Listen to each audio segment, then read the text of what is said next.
स्वागत है आपका टीवीएस टॉक्स यूट्यूब चैनल में। हम दोबारा हाजिर हैं अनुपमा के एक नए एपिसोड के अपडेट के साथ।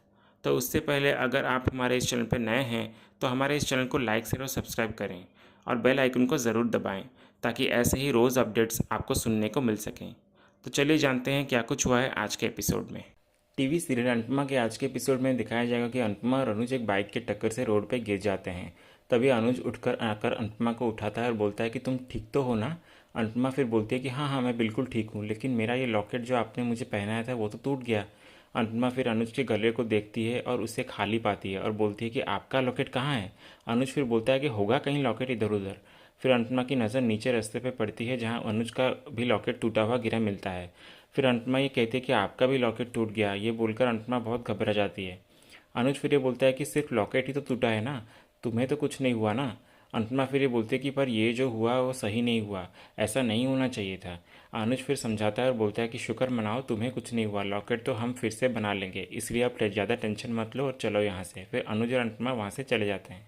फिर अनुज और अनुपमा आशा हॉल में आते हैं, सब लोगों को बड़े खुशी से बुलाते हैं। फिर सब लोग बाहर आते हैं।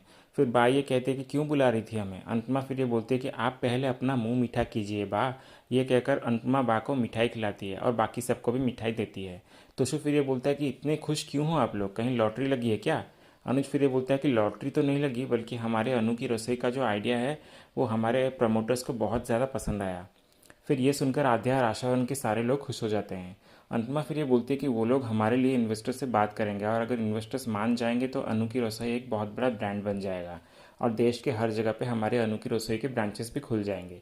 आद्या फिर अनुपमा को बधाई देती है और बोलती है कि मम्मी देखा आपने जब से पॉप्स को शादी के लिए हाँ कहा है ना, तब से सब कुछ अच्छा ही हो रहा है आपके साथ। फिर आद्या अनुज के साथ खुशी से नाचने लग रही होती है, तभी आद्या का धक्का गलती से डिम्पी को लग जाता है। आद्या फिर डिम्पी को सॉरी कहती है और फिर डिम्पी ये बोलती है कि तुम्हें दिखता नहीं है क्या। फिर आद्या दोबारा सॉरी बोलती है, तभी डिम्पी तोशु को ये कहती है कि मुझे तो लगता है कि ये लोग जानबूझकर हमें चिढ़ाते हैं। तोशु फिर ये बोलता है कि मैं भी देखता हूँ कि ये सब कब तक चलेगा। डॉली फिर तोशु को ये कहती है कि तू तो बड़े खुशी से मिठाई खा रहा है, इतनी खुशी क्यों है तुझे। तोशु फिर ये बोलता है कि नहीं नहीं मैं किसी और वजह से खुश हूँ। डिम्पी फिर पूछती है कि कौन सी वजह है। तोशु फिर ये बोलता है कि ये पर्सनल है, मैं बता नहीं सकता। डिम्पी फिर ये बोलती है कि कहीं हमारे साथ आप कोई खेल तो नहीं खेल रहे हो ना। तोशु फिर ये बोलता है कि मैं ऐसा क्यों करूँगा पर। डॉली फिर तोशु को ये बोलती है कि तुझ पे भरोसा करना कितना मुश्किल है ये पता है ना तुझे, फिर भी तो हम कर रहे हैं ना। तोशु फिर ये बोलता है कि तुम लोग मुझ पे भरोसा कर रहे हो क्योंकि तुम लोगों के पास कोई और चारा नहीं है, और किसने कहा है तुम लोगों को मुझ पे भरोसा करने को। भरोसा करना है तो करो और नहीं करना है तो मत करो। बाकी फिर ये डॉली और डिम्पी को बोलती है कि आप लोग ना बेकार में तोशु भाई पे शक कर रहे हो, जितना बुरा आप उन्हें समझते हो उतने बुरे वो है नहीं। तोशु फिर ये मन में कहता है कि लगाते रहो दिमाग जितना लगाना है, लेकिन तुम लोग कभी भी नहीं जान पाओगे कि मेरा गेम प्लान आखिर है क्या। मुझे बस आशा हो उनको बिकवाना है और फिर सब कुछ बर्बाद और मैं आबाद हो जाऊंगा। आद्या फिर अचानक खुशी होकर अनुपमा को ये बोलती है कि मम्मी आज गरबा खेलें क्योंकि हमने बहुत वर्षों से गरबा नहीं खेला। किंजल भी फिर ये बोलती है कि हाँ मम्मी हम यही प्लान करते हैं ना गरबा खेलने का, और खर्चा करने की कोई ज़रूरत भी नहीं है। नंदिता फिर ये बोलती है कि हाँ हाँ बहुत मज़ा आएगा, करते हैं ना। बाला फिर ये बोलता है कि वैसे मुझे भी गरबा डांस बहुत पसंद है। अनुपमा फिर सबको ये बोलती है कि आप लोगों को पता है कि हमारे यहाँ कौन गरबा का चैंपियन है। फिर सब लोग बोलते हैं कि कौन। अनुपमा फिर बोलती है कि वो है बा। बा फिर ये सुनकर अनुपमा की बातों से खुश हो जाती है। अनुज फिर ये बोलता है कि बा हमें पता है कि बापूजी नहीं है यहाँ पर तो आपको गरबा खेलने में मज़ा नहीं आएगा, लेकिन आप तो घर की बड़ी है ना, तो बच्चों को अगर गरबा खेलना है तो खिलवा लीजिए ना प्लीज़ बा। बा फिर अनुज की बातों से राज़ी हो जाती है। अनुपमा फिर सबको ये बोलती है कि तो ठीक है सब लोग रेडी हो जाइए क्योंकि आज रात आशा हॉल में गरबा होने वाली है। फिर अगले सीन में तोशु चुपके से किसी से फ़ोन पे बात करते हुए कहता है कि मैंने बात कर ली है और मेरा 5% पक्का है ना। यही बोलता है कि तभी वहाँ पाखी तोशु की ये बात सुन लेती है। तोशु फिर ये बोलता है कि तू है क्या, मुझे तो लगा कि कौन खड़ा होकर मेरी बातें सुन रहा है। पाखी फिर ये आकर तोशु को पूछती है कि आप किससे बात कर रहे थे भाई, और ये 5% वाली बात है क्या। तोशु फिर ये मन में बोलता है कि अगर इसे मैंने बता दिया तो ये भी मेरे अपना हिस्सा मांगने लगेगी। पाखी फिर ये बोलते कि आप कुछ छुपा रहे हैं क्या तोशु भाई। मुझसे कुछ मत छुपाइएगा क्योंकि हम सब एक टीम है। तोशु फिर ये झूठ बोलने लगता है कि मैं क्यों कुछ छुपाऊंगा तुमसे, मैं तो बस ये पता कर रहा था कि मार्केट में इंटरेस्ट रेट क्या चल रहा है, सोच रहा हूँ कि अपने स्टार्टअप के लिए एक लोन ले लूँ और अगर बिजनेस चल पड़ा हमारा तो हम सब मिलकर ऐश करेंगे। तू मुझ पे शक क्यों कर रही है पाखी, अगर डॉली फुई और डिम्पी शक करती तो समझ आता, लेकिन तू तो मेरी सगी बहन है, मैं थोड़ी ना तुझे धोखा दूंगा। पाखी फिर ये बोलते कि मुझे माफ़ कर दीजिए भाई, वो हम सब पार्टनर्स इन क्राइम है ना, ये सेम टीम और सेम दुश्मन, तो मैं और शक नहीं करूँगी, माफ़ कर दीजिए भाई। तो फिर ये बोलता है कि एक तू ही तो है मेरी अपनी, मेरी सगी बहन और मेरा साथ देने वाली। पाखी फिर ये बोलते कि आप सही कह रहे हैं, भाई, इसीलिए हमारे इस भाई बहन की जोड़ी को किसी की नज़र ना लगे। फिर दूसरे सीन में दिखाया जाता है कि बाला गरबा सीख रहा होता है पर सीख नहीं पाता। तभी इंदिरा जी वहाँ आकर बाला को गरबा सिखाने लगती है। फिर वो लोग खुशी से गरबा सीखते हैं। तभी वहाँ दूर खड़े सागर और मीनू ये सब देख लेते हैं और मीनू फिर सागर को ये बोलती है कि मुझे ऐसा क्यों लग रहा है कि बाला अन्ना और इंदिरा जी के बीच कुछ चल रहा है। सागर फिर ये बोलता है कि हाँ ऐसा तो है, लेकिन ये टॉप सीक्रेट है, किसी को बताना नहीं। मीनू फिर ये बोलती है कि कौन सा सीक्रेट। सागर फिर ये बोलता है कि बाला अन्ना इंदिरा जी से प्यार करते हैं और इंदिरा जी भी उनसे प्यार करती हैं। मीनू फिर ये सुनकर बहुत खुश होती है और बोलती है कि मुझे तो मैच्योर लव स्टोरीज बहुत पसंद है और ये आशावन एक जादुई जगह है जहाँ हम दोनों मिल गए, अनुज अंकल और मामी भी मिल गए और अब अगला नंबर बाला अन्ना और इंदिरा जी का लगता दिखाई दे रहा है। और भगवान करे नंदिता दीदी को भी कोई प्यार करने वाला मिल जाए और किंजल भाभी, तोशु भाई, डिम्पी भाभी, तपीश भाई, इनके बीच में भी सब कुछ ठीक हो जाए। सागर फिर ये बोलता है कि और तुम्हारे मम्मी पापा के बीच में भी सब कुछ ठीक हो जाए। मीनू फिर ये बोलते हैं कि ऐसे ही सबकी लाइफ में प्यार लौट आए। सागर फिर ये बोलता है कि मुझे तो लगता है कि आने वाले दिनों में अब बहुत कुछ बदलने वाला है। दूसरे सीन में फिर सब शाह हाउस वाले गरबा के लिए नीचे तैयार होकर आते हैं और अजीब सा मुंह बनाने लगते हैं। तभी बा उन्हें देखकर ये बोलती है कि सड़ा हुआ मुंह लेके घूमने की कोई ज़रूरत नहीं है। माना कि हम अनुपमा पे नाराज़ हैं, लेकिन माता जी से इनसे क्या नाराज़ होना, इसलिए अपना मुंह सब सही करो। फिर बा सबको ही बोलते हैं कि तुम्हारे बापूजी यहाँ पर नहीं है तो मेरा कोई गरबा में पार्टनर नहीं है और तुम लोगों में से कोई एक मेरा पार्टनर बन के मेरे साथ गरबा करेगा ज़रूर। डिम्पी फिर ये बा को बोलती है कि बा आप फूई को बना लीजिए, मेरा मूड ठीक नहीं है। डॉली भी फिर बा को ये बोलती है कि नहीं मम्मी, मेरा भी मूड ठीक नहीं है, तो आप एक काम कीजिए, पाखी के साथ गरबा कर लीजिए। बा फिर ये बोलती है कि मुझे तुम लोगों का कोई नाटक नहीं चाहिए, वरना गरबा से पहले तुम लोगों के कान पे सितार बजा दूंगी, याद रखना। गुजराती होके अगर गरबा नहीं करोगे तो लालत है तुम्हारे गुजराती बनने पे। तोशु फिर मन में ये खुश होकर बोलता है कि आज तो मैं अमीर बनने की खुशी में बहुत नाचने वाला हूँ। पाखी फिर ये बा को बोलती है कि कितना अच्छा लग रहा है ना बा, गरबा ही सही पर आशावन में कुछ तो अच्छा हुआ, वरना ऐसा लगता है कि ये आशावन नहीं बल्कि मेरी मम्मी जेलर नाम का कोई सीरियल चल रहा हो। फिर तभी वहाँ बाकी के सारे लोग भी गरबा के लिए तैयार होकर आ जाते हैं। फिर आद्या भी तैयार होकर आती है और उसका ड्रेस बिल्कुल डिम्पी की ड्रेस की तरह सेम होता है। फिर डिम्पी ये सब देखकर बहुत गुस्सा हो जाती है। डिम्पी फिर आद्या को आकर पूछती है कि तुम्हें कोई और ड्रेस नहीं मिला क्या पहनने को। आद्या फिर ये बोलते कि मेरा भी यही सेम सवाल है आपसे, आपको भी कोई और ड्रेस नहीं मिली क्या। डिम्पी फिर ये बोलती है कि ज़्यादा ड्रामा मत करो, तुमने जानबूझकर यही कपड़े पहने हैं, मुझे अच्छे से पता है। आद्या फिर ये बोलती है कि मुझे कोई इतना ज़्यादा प्यार नहीं है आपसे जो आपकी तरह सेम ड्रेस पहनूंगी आपसे ट्यूनिंग करने के लिए। बाजू में जो ड्रेस वाले अंकल है उन्होंने जो भी फ्री में दिया वो मैंने पहन लिया और मुझे क्या पता था कि आप भी सेम वही कपड़े पहनेंगी। डिम्पी फिर ये बोलती है कि तुम चुप रहो। बा फिर आद्या और डिम्पी को ही बोलती है कि बस करो तुम लोग, तमाशा करने की क्या ज़रूरत है, कपड़े ही तो सेम है ना, तो इसमें ऐसा क्या हो गया। डिम्पी फिर बा को ये कहती है कि बा मुझे इसके साथ ट्विनिंग नहीं करनी। आद्या भी फिर ये बोलती है कि मुझे भी नहीं करनी। डिम्पी फिर ये बोलती है कि अगर नहीं करनी है तो जाओ ना, कपड़े बदल कर आओ। आद्या फिर ये बोलती है कि मैं क्यों करूँ, आप जाओ। फिर इनके बीच बहस हो जाती है। तभी किंजल ये बोलती है कि बस करो तुम लोग, ये कोई लड़ने वाली बात है क्या, और हम कोई फेस्टिवल बिना किसी झगड़े के सेलिब्रेट नहीं कर सकते क्या, हर वक्त झगड़ा करते रहते हो तुम दोनों। और किंजल फिर डिम्पी को ये बोलते हैं कि डिम्पी तुम कौन सा यहाँ मीडिया वाले आकर तुम्हारी फ़ोटो क्लिक करके इंटरनेट में डाल रहे हैं जो तुम इतना रिएक्ट कर रही हो, घर पे ही खेल रहे ना गरबा, तो इतना इशू करने की क्या ज़रूरत है। इसलिए तुम दोनों अब अपना गुस्सा कंट्रोल में रखो, वरना एक दिन तुम दोनों को इसका बहुत बड़ा भुगतान करना पड़ेगा, समझे। फिर अगले सीन में अनुपमा और अनुज भी रेडी होकर एक दूसरे के सामने आते हैं। फिर अनुज उन लॉकेट्स को सही करके ले आता है और अनुपमा को दिखाता है, तो अनुपमा उसे देखकर बहुत खुश हो जाती है। तभी अनुज अनुपमा को वो लॉकेट दोबारा पहनाने लगता है और अनुपमा भी अनुज को वो लॉकेट वापस से पहना देती है। अनुज फिर अनुपमा को ये कहता है कि तुम्हें हमारा पहला गरबा याद है। अनुपमा फिर बोलती है कि वो कैसे भूल सकती हूँ मैं। अनुज फिर ये बोलता है कि और तुम्हारे फेवरेट बा ने उस टाइम पूरा घर को सर पे उठा लिया था, कितना परेशान किया था उन्होंने। अनुपमा फिर ये बोलती है कि हाँ हाँ वो याद है, बहुत गुस्सा करती है वो, और शायद आज भी करने वाली है। अनुज फिर ये बोलता है कि कोई बात नहीं, सह लेंगे थोड़ा, उस टाइम जब मैंने उनको संभाल लिया था, तो अब तो पूरा अनुभव हो गया है मुझे, इसलिए चिंता मत करो, मैं संभाल लूँगा। फिर अचानक आद्या अनुज और अनुपमा को बुलाती है। फिर अनुज ये मजाक से बोलता है कि मुझे तो कुछ सुनाई नहीं दे रहा है, तुम्हें कुछ सुनाई दे रहा है क्या।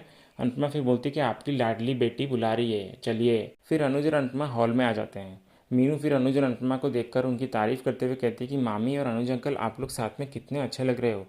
इंदिरा जी और किंजल भी उनकी तारीफ करते हैं और बोलते हैं कि आप दोनों को किसी की नज़र ना लगे।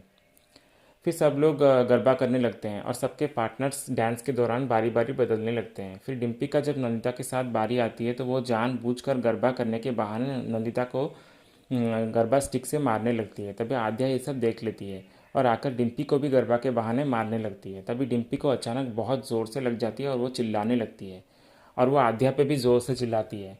बा फिर ये बोलती है कि क्या हुआ। डिम्पी फिर ये बा को बोलती है कि बा आद्या ने मुझे डांडिया स्टिक से मारा। बाप फिर ये बोलती है कि मुझे तो पहले से ही पता था कि तुम दोनों कोई ना कोई कलेश जरूर करोगे। थोड़ी देर के लिए तुम लोग शांत नहीं रह सकते थे क्या? अगर अगर 1 घंटा हंसी खुशी से खेल लेते तो क्या हो जाता तुम्हारा? डिम्पी फिर ये बा को बोलती है कि इस आध्या ने मुझे जानबूझकर मारा और आपको आपकी डांडिया की पड़ी है। आध्या फिर ये बोलती है कि मैंने जानबूझकर नहीं मारा, बल्कि गलती से लग गई। डिम्पी फिर ये बोलती है कि अच्छा, हमेशा गलती से डिम्पी को ही लगती है क्या?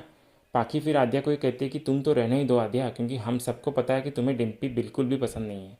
आध्या फिर से वही बोलती है कि मैंने इन्हें जानबूझकर नहीं मारा। डिम्पी फिर ये बोलती है कि तुम चुप रहो, यही डांडिया स्टिक जब मैं तुम्हें मारूंगी ना तब तुम्हें पता चलेगा कि दर्द कैसा होता है।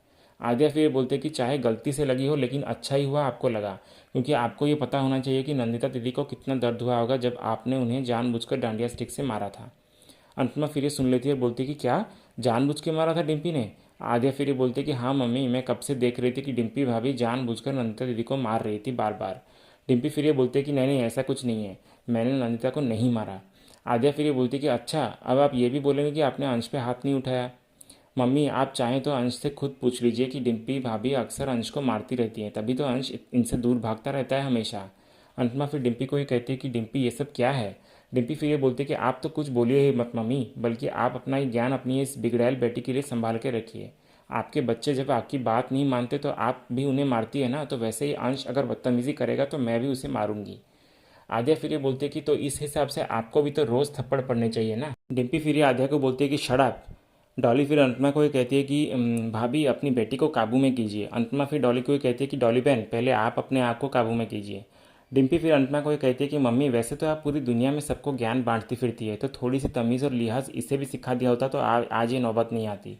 डिम्पी फिर आद्या की तरफ देखकर ये बोलती है कि खुद तो स्पॉइल्ड विराट है और मेरे बेटे अंश को भी अपने जैसे बनाने की कोशिश कर रही है। इसीलिए मैं अंश को तुमसे दूर रखती हूँ, क्योंकि मैं नहीं चाहती कि वो तुम्हारे जैसे बन जाए। अनुज फिर आद्या को ये कहता है कि आद्या, मैं नहीं जानता कि डिम्पी क्या बकवास कर रही है। इसीलिए आप मुझे ये बताइए कि क्या आपने जानबूझकर डिम्पी पे हाथ उठाया है? आद्या फिर ये बोलते कि नहीं पॉप्स, गलती से लग गया है, और इन्हीं इतनी ज़ोर से भी नहीं लगी जितना ये शोर मचा रही है, बस ओवर एक्टिंग कर रही है ये। डिम्पी फिर ये बोलती कि देख रहे हो सब लोग, एक तो इसने मुझे मारा, ऊपर से अकड़ भी दिखा रही है। मम्मी, ये सब आपके बढ़ावे का नतीजा है। इसे पता है कि इसे कोई कुछ नहीं बोलेगा, इसलिए इसकी हिम्मत और बदतमीजियाँ दिन ब दिन बढ़ती ही जा रही है। डॉली भी फिर डिम्पी का साथ देते हुए अनुपमा को कहती है कि भाभी, आद्या का बहुत ही ज़्यादा हो रहा है। पाखी भी फिर अनुपमा को ये बोलते हैं कि हमसे छोटी सी गलती क्या हो जाती है मम्मी, तो आप हमें घर से बाहर निकाल देती है, और अपनी लाडली को अब कुछ नहीं बोलेंगी। अनुपमा फिर ये सब बातें सुनकर आद्या को ये बोलती है कि आद्या, तो डिम्पी भाभी से माफ़ी मांग। आद्या फिर बोलते हैं कि मम्मी, पहले आप डिम्पी भाभी से बोलिए कि ये माफ़ी मांगे। अनुपमा फिर आद्या को कहती है कि मैं जितना बोल रही हूँ आद्या, उतना कर लेना बेटा। अनुज भी फिर बोलता है कि आद्या प्लीज़, आपकी मम्मी जो बोल रही है वो कीजिए। आद्या फिर ये अनुज और अनुपमा को बोलती है कि और जो डिम्पी भाभी ने नंदिता दीदी के साथ बर्ताव किया उसका क्या, वो गलत नहीं था क्या? पहले डिम्पी भाभी को बोलिए कि वो नंदिता दीदी से माफ़ी मांगे, तब भी मैं जाकर माफ़ी मांगूंगी, वरना मैं नहीं मांगूंगी, बस बात खत्म। फिर आद्या अनुपमा को ये बोलती है कि सॉरी मम्मी, मैं छोटी हूँ, इसका मतलब ये नहीं कि सारी गलती मेरी ही है। अनुज फिर ये बोलता है कि आद्या बेटा, जिद मत करो। आद्या फिर ये बोलती है कि अब बात जिद की नहीं है पॉप्स, बल्कि बात सही गलत की है। अनुपमा फिर आद्या पे गुस्सा कर लेती है और बोलती है कि आद्या, मैंने बोला ना कि डिम्पी भाभी से तुम माफ़ी मांग। आद्या ये सुनकर हैरानी से अनुपमा और अनुज को देखने लगती है और रोते हुए बिना कुछ कहे वहाँ से भागकर चली जाती है। बा फिर अनुज और अनुपमा को सुनाते हुए कहते हैं कि बधाई हो, हमारी ये परंपरा टूटी नहीं, जारी रही, और ये फेस्टिवल भी झगड़े से ही ख़त्म हो गया। फिर वहाँ दूसरी ओर मीनू और सागर आद्या के पास आते हैं और उसे समझाने लगते हैं कि कोई बात नहीं आद्या, मम्मी ने डांट दिया तो क्या हो गया, वो बड़ी है ना। आद्या फिर रोते हुए कहती है कि लेकिन मम्मी ने गलत बात पे डांटा मुझे। डिम्पी भाभी जानबूझकर नंदिता दीदी को मार रही थी और माहौल ख़राब न हो इसलिए नंदिता दीदी ने कुछ नहीं बोला तब, लेकिन मुझसे रहा नहीं गया और मैं बस नंदिता दीदी को डिम्पी भाभी से बचा रही थी। फिर भी मुझे ही डांट पड़ गई और मम्मी ने डिम्पी भाभी को कुछ भी नहीं बोला। और मेरी गलती अगर होती तो मैं दिल से ज़रूर सॉरी कहती, लेकिन गलती मेरी भी नहीं थी। डांट भी सुनूं मैं और ऊपर से माफ़ी भी मैं ही मांगूं, ये तो सही नहीं है ना। फिर आद्या रोते हुए मीनू और सागर को ये बोलती है कि मम्मी और पॉप्स, इन दोनों को अच्छे से पता है कि मैं जानबूझकर किसी को भी फिजिकली हर्ट नहीं कर सकती, लेकिन फिर भी उन्होंने मेरी बात सुनी नहीं, तो ये बात तो गलत है ना।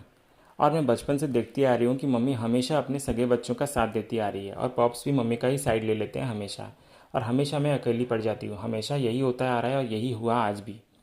मैं चाहे कितनी भी क्यों ना अच्छी बन जाऊं, पर मेरे साथ हमेशा यही होगा, और किसी दिन मुझसे गलती से कुछ हो भी गया तो भी ये लोग कहेंगे कि मैंने जानबूझकर किया है और फिर मुझे पनिशमेंट देंगे। मीनू और सागर फिर आद्या को समझाते हैं और बोलते हैं कि आद्या ऐसा कुछ भी नहीं है, मामी और अनुज अंकल तुमसे बहुत प्यार करते हैं, बस बड़ों का सिचुएशन संभालने का तरीका थोड़ा अलग होता है। आद्या फिर ये बोलती है कि नहीं नहीं ऐसी कोई बात नहीं है, बड़ों की प्रायोरिटीज़ अलग होती है और क्लियरली मम्मी की प्रायोरिटी मैं नहीं हूँ और प्रॉप्स की प्रायोरिटी तो हमेशा मम्मी ही होती हैं। फिर ये सारी बातें अनुपमा वहाँ खड़ी होकर सुन लेती है और इसी टेंशन वाले सीन से ही आज का ये एपिसोड एंड हो जाता है। तो ये था अनुपमा के आज के शुक्रवार वाले एपिसोड का अपडेट। ऐसे ही और लेटेस्ट अपडेट्स जानने के लिए हमारे इस चैनल से जुड़े रहिए। हम मिलते हैं नेक्स्ट एपिसोड के अपडेट्स के साथ। धन्यवाद।